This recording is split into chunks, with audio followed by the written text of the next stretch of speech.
One very important component or part of a discussion about idolatry is this. We are idolatrous in our desires. We are idolatrous in our desires. The things that we want more than God. So Van, as an example, will you read Colossians 3 verse 5? Therefore, put to death what belongs to your earthly nature: sexual immorality, impurity, lust, evil desires, and greed, which is idolatry. So here, in this context, Van, in particular, the Apostle Paul is saying greed as a desire. That desire to want more and more and more and more, and on the flip side, to not be content.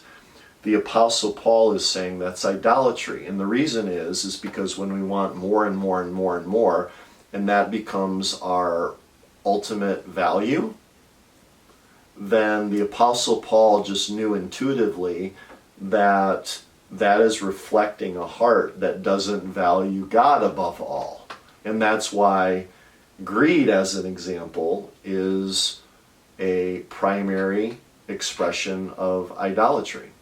So Van, in your life, what's an example of one or more things that you desire more than God himself? If I'm being honest, I could talk about alcohol. I loved the party. I loved drinking. It was something that I trusted. If I was having a good day or a bad day, there was always a reason to celebrate. And it was like, living for the weekend. And maybe that could be the obeying part, love, trust, and obey. I obeyed it as far as wherever the party was. That's where I found myself for many years. And again, I'm not saying that having a drink necessarily is bad, but it definitely was something I was valuing more than God himself. So Van, in my life, when I think about valuing people or things more than God himself, something that I struggle with all the time is wanting to be affirmed, wanting to be liked.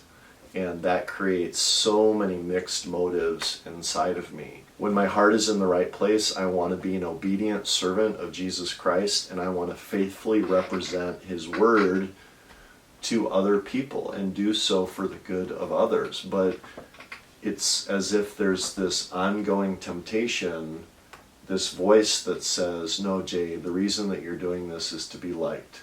You're living for the affirmation. And I'm ashamed that temptations like that sometimes wedge their way in my heart, and then I start to value the opinions of mere men and women more than I value God himself.